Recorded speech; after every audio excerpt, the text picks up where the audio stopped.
Buzz. Yeah, we are. There you go. Hey. There you go. Okay, all right. We got proof right there. Some guy that seems like he's asleep. Need you to wake up, Gilbert. There's a lot of energy. Come on, going Gilbert. here. Let's go. Come on. Dan and Dago is at Moe's. I'll show you. I got it right. Okay, that's it. You guys, I am done with mine, but that's pretty much it. Couldn't get better than a 2026 6th-round pick swap for a 7th-rounder. So Freaking love you, Chad. Hey, dude. Cool, man. Compas on the beat, man. Derwin James signing off, man. Watch Compas on the beat, man. Welcome to What's Up, Bolts. I'm Fernando Ramirez. Derwin James obviously was half right there. It's obviously What's Up, Bolts. Compas on the beat, same thing under the same umbrella. Thank you guys so much for joining us. I know it's a little bit later than when we do it most times, but some technical difficulties here and there. But thank you guys so much for jumping on and checking it out. How's everybody doing tonight? Big game this weekend.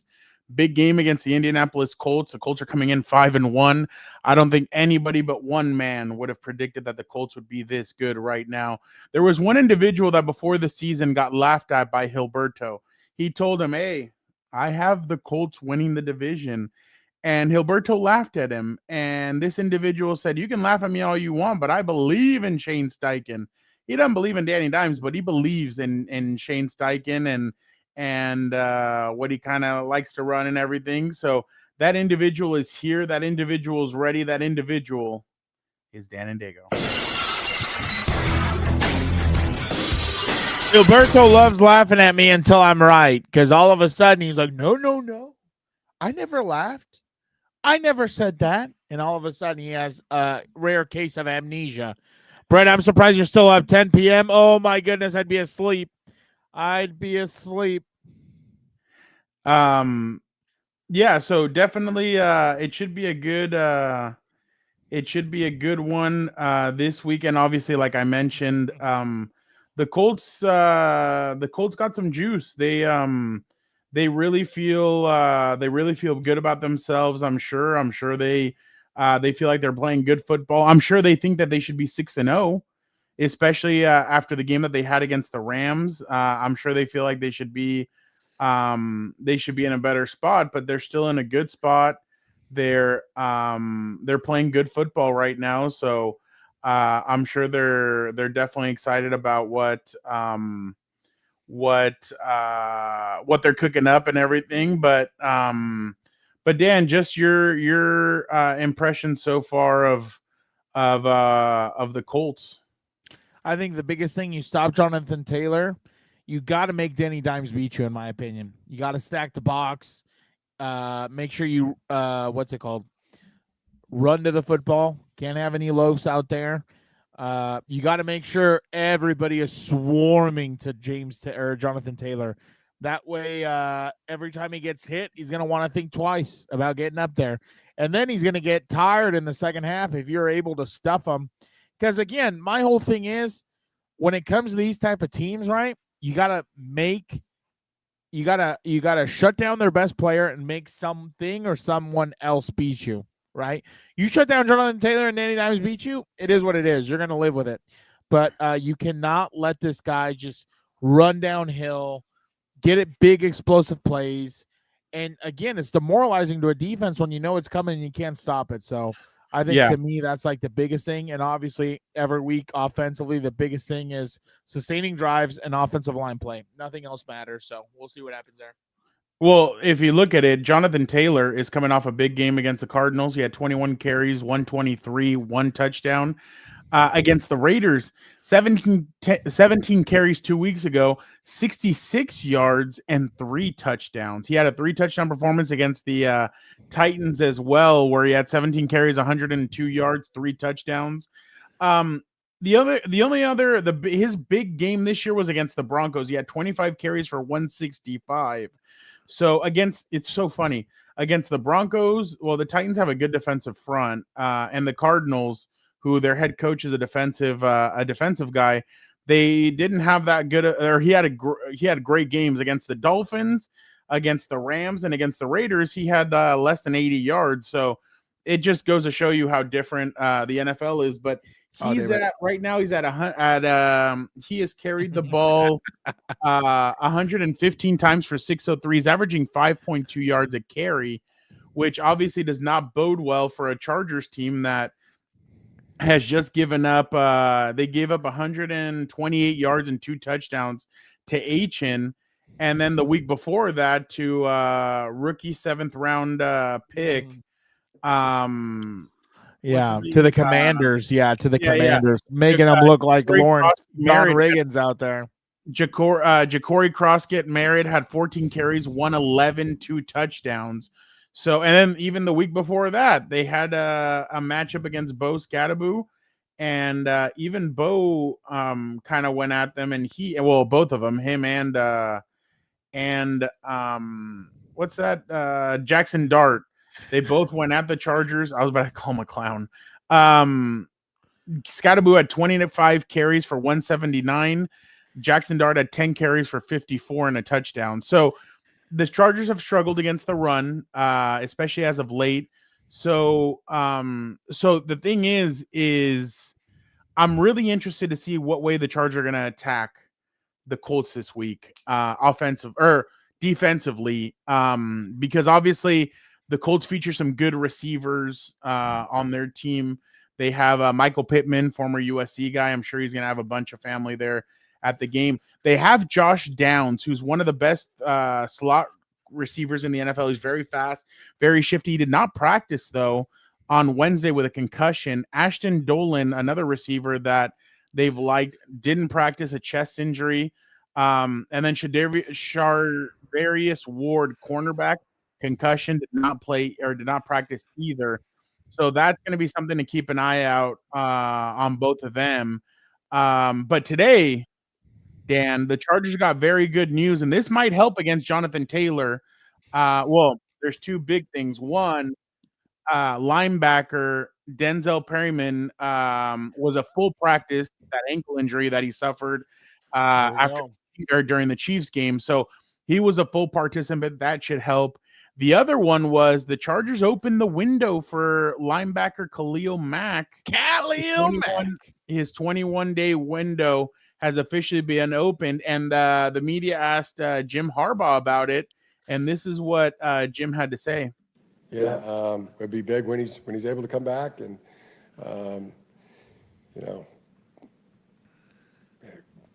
great player, football player in every way, tremendous leader, coolest guy on the team, in my opinion. Well, I'll give you the latest example. Where the just non-mandatory things that guys are able to do. He does the most, and some things that some people think aren't cool, he does. And to me, if the coolest guy is doing something, then everybody else is going to think it's cool.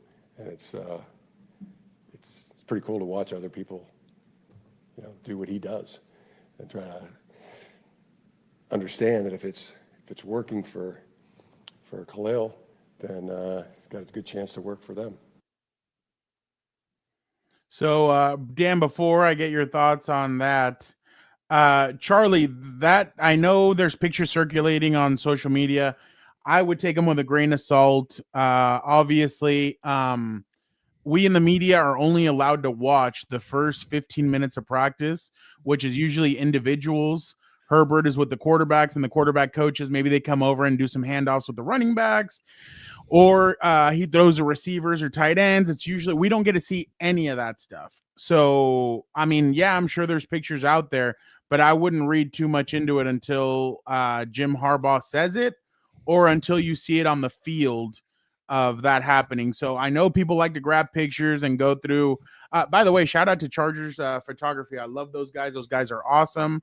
They do a great job over there. So shout out to them. But yeah, I would just I would take that with a grain of salt, because you guys don't want to get your hopes up, and then Sunday you see Bradley Bozeman out there which you just no. Well, I'm just being honest. The way you said that. No, you said that. I just don't want people to be disappointed when they're like, well, he was out there and we saw pictures on the internet. That's why. I mean, if you really notice, Charlie, Pop, Chris, like none of those guys grabbed those pictures. Why? Because you can't confirm anything until you know it when you see it on the field. Hell, 5 years ago, we thought that. Well, I thought when I saw Justin Herbert running out onto that field, I thought, wow, here we go. It's a wild. Oh, I remember putting that. Justin Herbert on the field during the first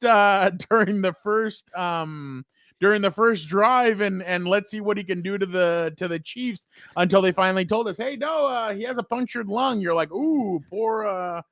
Oh, I like this question, Charlie, Taylor. with back-to-back. Who has a higher ceiling, Bronson Reed or Braun Breaker? Ooh, Charlie, you need to put that on.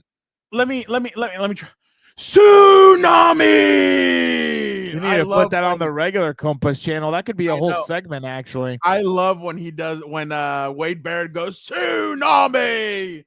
But I'd go Braun Breaker. I think they can do a lot more with Braun Breaker. He has the history and everything, so I would definitely go with Braun Breaker on that one. Thank you for the question, Charlie. But yeah, guys, when it comes to the stuff that you guys see on social media, if you guys don't see it from Pop, Chris, like some of us who like cover the team, I just would take it with a grain of salt because you never know. I mean, there's a reason why those guys haven't tweeted it out or anything like that. So we'll see what happens on Sunday. Because again, Jim, you're gonna like people are gonna ask him, oh, Jim, and he's just gonna be like, the sun came out today. It's a great day. We're playing football. It's a great day to be alive. I've kind of gotten when you kind of push him on stuff, you could tell Jim. Like I remember, in New York when I asked him about the hits that Herbert had taken, he's like, "Can't happen." Okay, like just can't happen. We can't let Justin get hit like that. Well, what ways are you guys gonna fix it? We're gonna fix it. We can't let him get hit like that. And you're kind of like, okay, all right, cool. Yeah. No. I love you too, Goon. Chill. I'm with you though. Thursday and Friday I always get excited, and then Sunday comes out, and I'm like, oh shit. Well, I mean, that's the thing is that you kind of have to take it with a grain of salt. The one thing is though that I think is a huge positive for them is that Khalil was back. Oh yeah, Khalil was working. I know he was limited, but Charlie, I'm 1,000% with you. I would rather take I'd rather take a spear over a tsunami. But I'd rather the funniest spear is Jey Uso's spear. God, that's not funny. That's bad. I think it's positive that Khalil was out there. Yeah. I think it's a positive if you get Denzel back. I think Denzel. This is the kind of game that they need Denzel in. I know Denzel hasn't played in a while, but I think when you have a sure tackler like him, I think this game's going to be big for Tony Jefferson. Yeah. I think you have a sure tackler in Tony. I think you'll be able to just don't leave your feet. Well, yeah. But I think if Khalil's able to come back this weekend, even if he gives you limited reps, I think that's way better than whatever anybody not named Owe or Tui Pelotu are going to give you. And I think that will help set the edge. Obviously, Khalil knows his body, but Khalil's one of these guys that just he's a beast, man. When I saw him in New York and I looked at him and I'm like, "How are you feeling?" He's like, "I'm ready." I'm like, "Okay, all right, dog." So, you could tell it hurt him. It hurt him to watch him lose that game. It hurt him to watch him lose to the Commanders. So I think, wow, Charlie, my God, he said, I think we beat the Colts by 2 touchdowns. Oh, my bad. I did that. My bad. We stopped JT and they won't be able. Well, we'll get to the offensive side of the football, but Dan, just what Khalil Mack and Denzel Perryman bring. What's in your opinion? What do you think about? I think what you get with Perryman obviously is a good run stopper, a hitter, and I think people are going to think twice trying to run through there. The other thing, Khalil also sets the edge, great pass rusher. The only thing I hope Jesse Minter does not do is play them every single down of that game.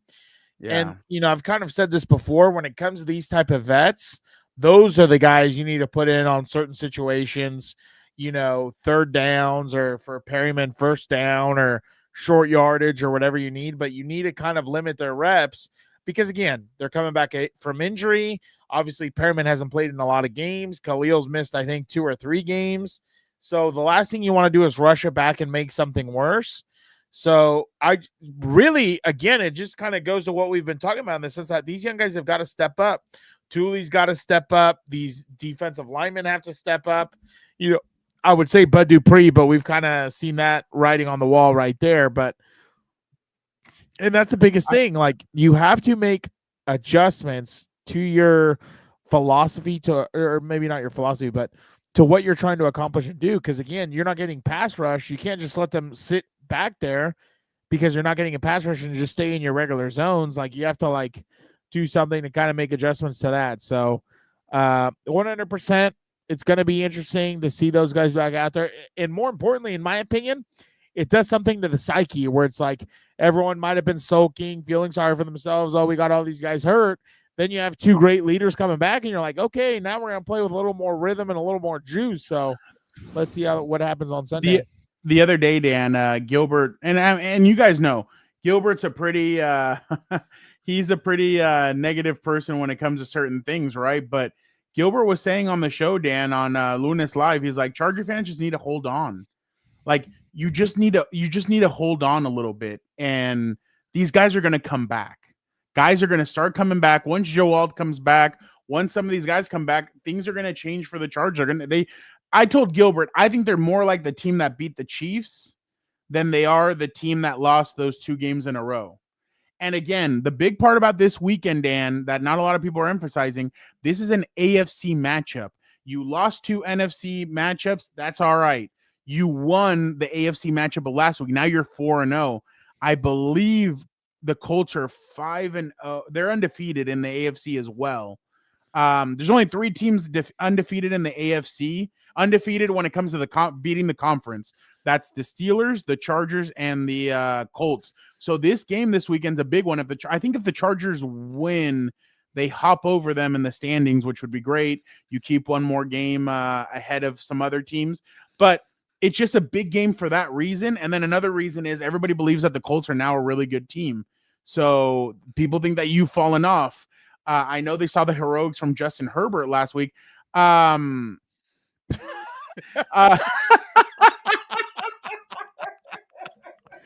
It's not June, big dog. Oh, see, Knox, their bye week isn't until after the Jaguars game, so that's mid-November. Mehul, I appreciate that. But it's a big game for that reason, is that it's an AFC matchup. They need to be able to win this game, and they need to be able to show teams, hey, yeah, no, we're for real. I know they're getting guys back. They're bringing guys back. Dan, speaking of that, as we'll jump over real quick to the offensive side. Yeah, Chris Rim spoke with Joe Alt, and the face of ESPN, Chris Rim. That's your guy. You want him on, don't you? That's want me to get him dog. on pretty soon? On a day when after the season, okay. Towards November playoff push, that'll be perfect. Okay. Wow. Mehul, I can't believe I'm in the same sentence as Justin Herbert. That's my guy, though. That's the guy who's, has a 10 out of 10 at the house, or 12 out of 10 at the house, dude. Oh, so Joe Alt said, I'm playing on Sunday. I'm not going to say I can't, or I can, or I can't. I'm just going to say that, like I said, I'm back on the field now. We're just going to continue to progress and see where it means for me going forward. On what percentage his ankle is at. It really varies day to day. I wouldn't say I'm at a set percentage point. I would say that I'm getting better, and that's kind of the idea. I'm continuing to progress in my recovery, getting back on the field some. So Dan, today he was a DMP. Yeah, he was a DMP. I was about to say, I saw that tweet where he said, "Can we please retire this?" He was a DMP. But he did work on the side. So him working on the side is huge. Yeah. Because obviously that means that he's getting back into it. One of the fears was, and I remember I spoke to some guys after the Commanders loss, was they did not want him rushing back. They wanted him to get back when he's ready to get back and then go full force. So Yeah. if he's back this weekend, that's huge. If they can get Khalil, him, and Denzel back this weekend, that's huge for the team.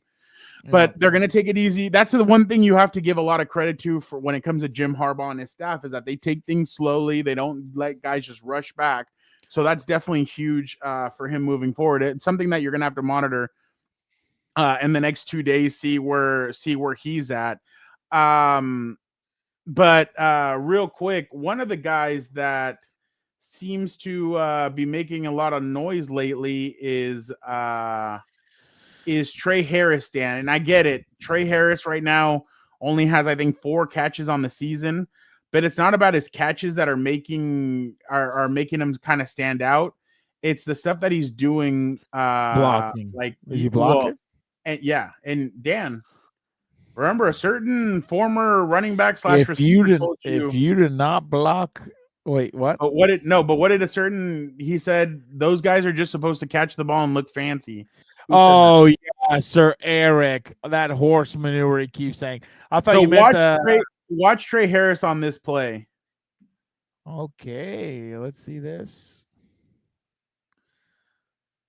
Well, I mean, but There you go. Does the job. Oh wow, he even fills in there. Oh damn, he's not scared. I like that. How many of the? I'm sure Eric was not a block. Oh wow, he even goes low on him. Yeah. But like again, like I'm sorry, to me, like you have so many tight ends, you can't find one to do that. Why are we putting his But that's what I was gonna. That's my point, Dan. Is that this kid is gonna be fine. I know people are he's scrappy. He hasn't done anything yet, but Trey Harris is gonna be good. Yeah. Like he's putting his body on the line for the team. I respect that. And remember, he's the one that opened that hole for Amari and Hampton. Yeah. In the Giants game. He was the one that kind of cut through. And I feel like there's big things coming from him. It's obviously going to take him some time because you got Keenan, you got Lad, and you have Quentin in front of him. But I'm pretty sure pretty soon we're going to start. It's usually, remember, Dan, what did McGuigan say in that Hard Knocks? McGuigan. If you do not block, you're on the sideline. And this kid's starting to block, and he's blocking well. Yeah. They just need to get him going on the offensive side, and I'm sure he. Either way, he had a couple good catches. Yeah. So, and this is what Justin had to say about him today at after practice. Yeah, I think he's able to do everything. We ask a lot of him in the run game, run blocking, and like we saw last week, he's very good at that and catch passes, and he's done a great job picking up the offense. And as a rookie, we ask a lot, and we know it's a tough offense to learn, and especially being a rookie is difficult in this league. But for him to be able to pick it up, handle all of that, everything that's on his plate, we're only going to keep building with him. So the thing about, I remember people were asking him last year about Lad. Why wasn't Lad getting the ball? And with Justin, you have to develop that relationship. Yeah, you can't just get that quickly and develop it. With Justin, it takes time, which there's nothing wrong with it. But I'm telling you, like some of these plays that you're seeing, he's gonna start getting open. He's gonna start. Well, he's already starting to get open at times. I feel like as soon as Justin starts noticing him, he is definitely gonna start making huge plays. So I really feel like he's getting close into being one of those guys that pretty soon is going to be very explosive for the team. But Dan, one of the things that I know you don't like is naughtiness from certain people that you like. But I don't know how you would equate this, Dan. Is this naughty or is this fine from a certain individual? This is Eric D. Williams on my goodness, on Scott Kaplan's show. This is what he said. No, Dan. he didn't. When you look at the AFC West and you say, well, I'm kind of unimpressed with everybody in the NFC West. How do you feel about the 4 teams and call it the top 3 in the AFC West? Who impresses you, if anybody? I like the way that the Chargers are finding ways to win with all the injuries that they're dealing with. So I have to give them credit for that. And specifically, I have to give Justin Herbert credit for how he's played, against the Dolphins, which, in previous years, that's a game the Chargers probably would have lost. That said, I am concerned about the injuries and how they're going to sustain when you know that the Chiefs are going to get better in the second half of the year. And I don't know if the Chargers are going to be on that same trajectory. So even though I picked the Chargers to win the division and to knock the Chiefs off, and the Chiefs obviously have dominated the division for the last decade, I don't know if they can continue to do that for the second half of the year because of the injuries that they sustain and the replacement players that are going to come in and try to replace the guys that they lost. And for me, the Broncos are clear number 3. I think Knicks is too inconsistent, and really they're just a defensive-led team right now. Oh, who said that? A lot of people hated on you. A lot of people hated on you for that take. Dude, people were getting pissed at me for saying that I didn't think Bo Nix is all that good. Yeah, I remember that. But like Christian Mehul, I said it a little while ago. I wouldn't read too much into that. Unless it's Chris Rim, Popper, the beat reporters that are around there, I wouldn't read a lot into that. I just don't want you guys to get, he took first team reps. Then you see Bradley Bozeman on Sunday and you're like, you go, what the? And then you guys are like, what the hell? So I just wouldn't read too much into that until you see it on the field. See Knox, because they're lame. That's why. What did you think of, by the way, his Mariners got beaten down tonight 13-4, Eric's Mariners. But what did you think of? He's not happy. Said? You know what really pissed him off? That he didn't consider his beloved Pete Carroll and his Raiders as contenders or any of that. That's what really upset him. So, but like, you don't know how the thing is going to end. You don't know how they're going to perform. Like, you know, that's the thing. They're going to start getting healthy. Yeah, but like on top of that, like I get the Chiefs beat the Lions on Sunday and everything else, and it was double scores or by 2 scores or whatever. But it's like in every other game, they haven't looked great. So how do you know they're trending up? They just lost to Jacksonville a week ago. Yeah, but that's what I'm saying. No, I'm agreeing with you. I'm saying the Chiefs, we don't usually get a roller coaster from the Chiefs. It's at usually all pretty well, you plain. Remember last year they would play like shit, but they were undefeated in single score games, I think, or something like that. This year they're 0-3. This year it's kind of like moving around. Yeah. But that's what I'm saying. Like there's still like 10 games left. You don't know how it's gonna end. And this is why I told you guys on the show yesterday. If it's the Super Bowl Chiefs Bucks and the Bucks are healthy, they're clapping those Chiefs. I hope so. Again, I would love to see it twice. They would thrash them. Actually, no, I don't want the Chiefs anywhere in the Super Bowl. I don't want to see them at the week of. Nothing. I know. I can't stand it. Well, I'm tired of the stupid. Taylor loves me, and Drew Tranquil's our guy. So yeah, that's true. No, I like that. I completely agree. Then you see the professional prostitute, The Rock, was on their show, and I was like, oh God. Oh, do you want to hear what he had to say? No, because I don't care. Okay. The Brahma Bull is not real. It's the biggest myth perpetuated on the wrestling fans. The one thing about the as we're the closing one thing up, the one thing about the Colts is their secondary has given up. They've given up some plays. Last week against Jacoby Brissett, because Kyler Murray was a game time decision, didn't play. Jacoby Brissett went 27-44, 322 touchdowns. Holy chamolis! Where did this come from? Marvin Harrison had 2 catches for 32 yards because Marvin got hurt. He had a concussion and they let him off. So he had to get off the out of the game. So if you're giving Justin Herbert the ample time that he needs, because that defensive front, Dan, that defensive front by them is very good, but their secondary is not good. Yeah. So that's what I'm interested to see. I think the Chargers and Justin Herbert are going to be able to attack their secondary, and I feel like they're going to be able to. I think they're going to be able to take it to their secondary and move the football like that. The only thing is, this is going to be an important game for the run game. The run game is gonna, the run game is gonna definitely need to be important in this game, Dan, because I think this is what the next 2 games are gonna decide if no, Christian, they're very expensive. Carne asada fries, a full order of carne asada fries, $22. Don't do it, Christian. Are we in communist China? So I think this is going to be a big game for the running game, Dan, for Kamani Vidal, Hassan Haskins, and if they bring up Jared Patterson or Naheem Hines, whichever one is a third back, they're going to have to make a decision because the trade deadline's coming. They have a game against the Colts, and 4 days later they play the The Vikings. Vikings on Thursday They night, need to right? split those games, Dan. On Thursday night? They need to split. Yeah. Is it next Thursday? Next Thursday? Oh wow, that works out kind of nicely. Okay. Yeah. So they're gonna have to split both games. If they win both of them, great. But they're gonna have to split them. They're gonna have to win one of those games. Obviously, you want to win the Colts one because it's the AFC. I digress.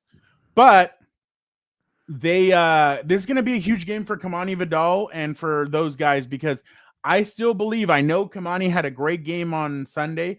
They are gonna look for a running back because they know that they cannot. They know that they cannot rely. They have to wait for Omari and Hampton to come back. It's going to take a while.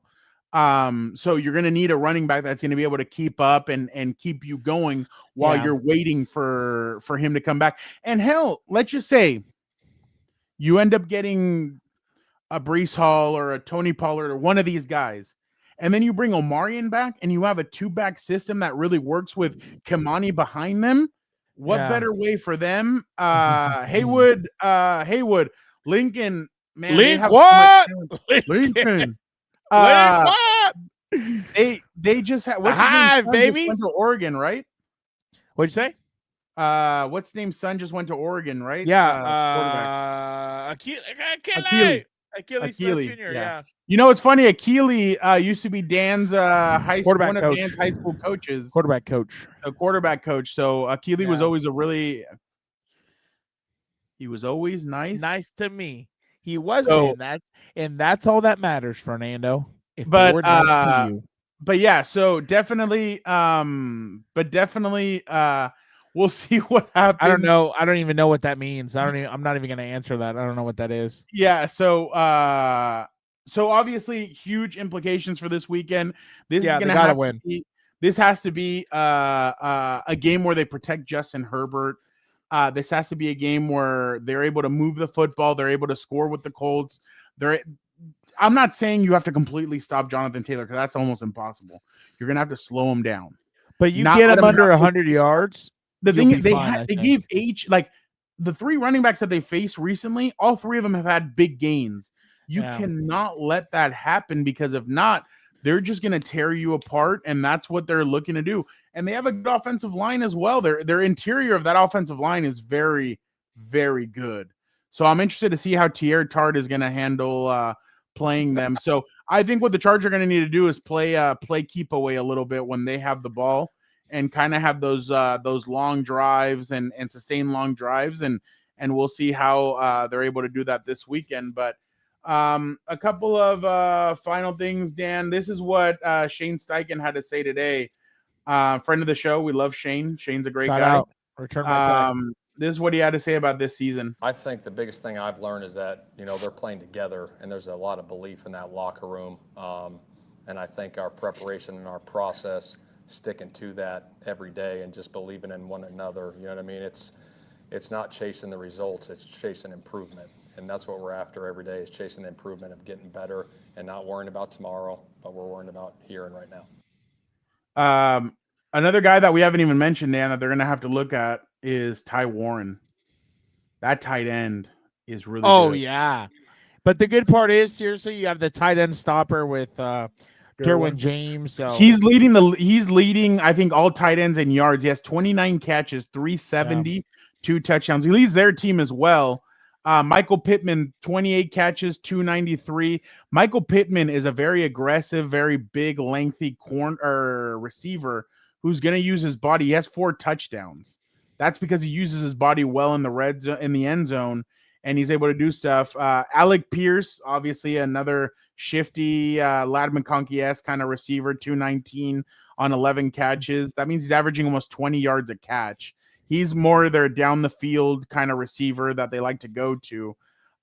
Josh Downs, like we said, concussion, but we'll see what happens with him.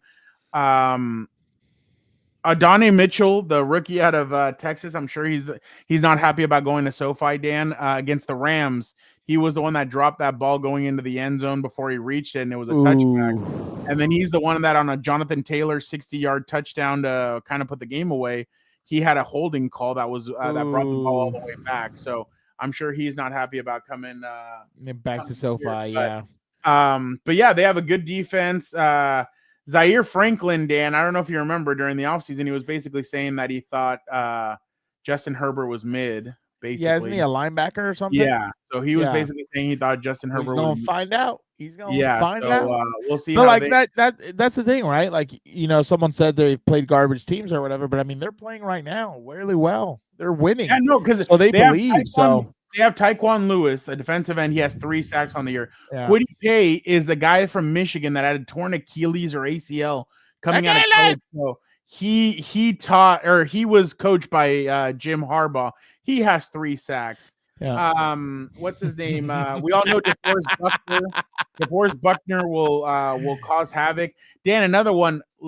Latu Yeah. from UCLA. Yeah. He has 2 picks on the season. Yeah, I was about to say he has a pick. Yeah. As a defensive end. Oh, here we go. So we're good to go. If it comes down to a game-winning kick, we're good to go. He's gonna miss the damn thing. I saw plenty of that. This stupid nickname over there. But yeah, it's gonna be a good game. You just gotta, you know, like Herbert, I wish they would do a little more play action, but get him out of the pocket, get some rollouts going. That way he has a chance to run if he wants. That way he's not standing like a statue either. That's the thing that kills me. You don't have him stand like a statue back there sometimes. Last few things, Dan. This was Lad talking about Justin Herbert. Do you feel comfortable catching the ball over the middle of the field? I think I've gotten better at it for sure, especially when we got 10 back there. I mean, he protects me. He's like, you know, something's going to happen. He's going to throw me low, stop me if I need to. So ball placement tells you yeah, no where doubt. the defender is? So Justin will tell you, he's like, I put it on this shoulder, turn that way, put it on this shoulder, turn that way. So, yeah. Okay. Oh, that's how smart he is. My guy is a machine. He has a computer chip in there. You just got to let him cook. Let him cook and give him some time. Although sometimes he's computing a little too much. Dan, your favorite guy. Oh, who is it? Is it my dog? Guys like Justin Herbert of the LA Chargers. Both his starting tackles are Oh out. my God, Both his the starting running angle backs change. are out. His go-to receiver's out. But he throws for 276 yards and 2 touchdowns. Got me feeling nice. He does it at crunch time. It's not if, it's when he rips you. Ho! Guys like Justin Herbert of the Dude, LA do we Chargers. understand? Like, is he in the Hall of Fame though? Right? No. Dude, if he ever gets, you want to get him Hall on the of Fame, show? I would love to. That is a guy I would love to have a conversation with so badly.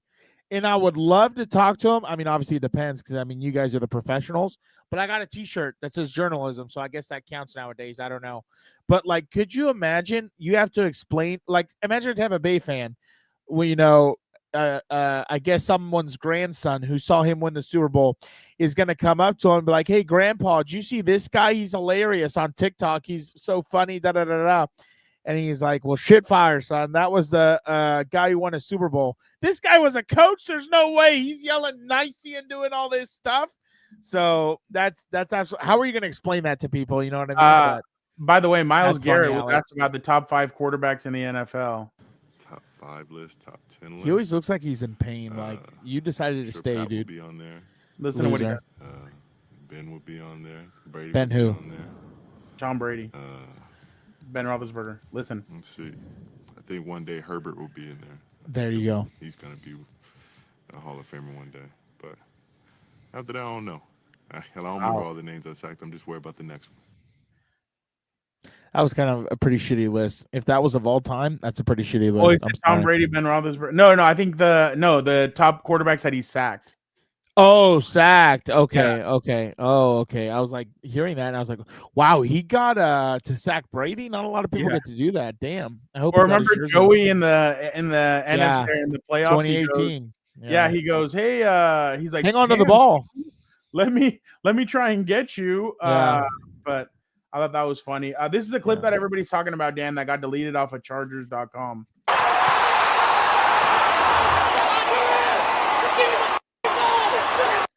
I don't know why they deleted it. These people are just so soft. Like seriously, that's what. Not Mason Rudolph. That's what. Like I hate that we're just so soft. Like this is a sport of violence. This is a sport of like men. Like they're in the they're in the arena, And we're like, oh no, we can't. Oh, the naughty words. Oh, like shh. No bad words, please. The children. No, I'm sorry. It's not for kids. If they don't want to see blood and everything else, get them out of here. Let the violence reign. Dan, why don't you read that? Zoom in so I can see it a little better. I don't have my. Oh, the old geezer wants me to put a final nail in his coffin. I'll be more than happy. I love that. I love that. I cannot wait to see that. Dom's your guy. That it, dude. But I've been calling it since he came in. You said if they turn him heel, he'll be different. Exactly. I said he needs to get away from his dad like that. Yeah, I'm excited for that. Barbic, I'll ask him on Sunday if they lose. I'll ask him Sunday what it's gonna take. But Dan, last thing, I just got to give it to you one more time. Guys like Justin Herbert of the LA Chargers. Both his starting tackles are out. Both his starting running backs are out. His go-to receiver's out. But he throws for 276 yards and 2 touchdowns. Got me feeling nice. He does it at crunch time. It's not if, it's when he rips you. Oh!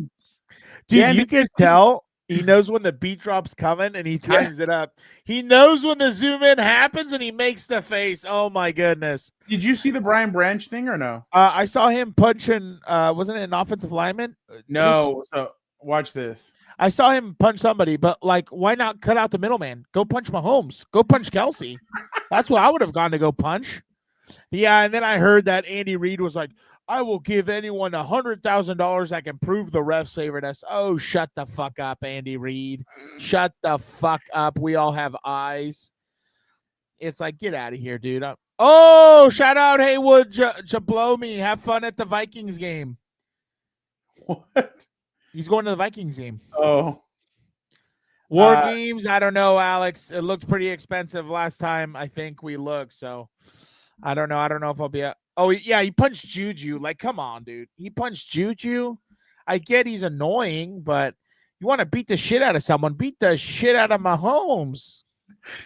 Out of Mahomes and Kelsey. That's how, like, Juju, really? Like, he's not even the bass player in the band. Like, whatever.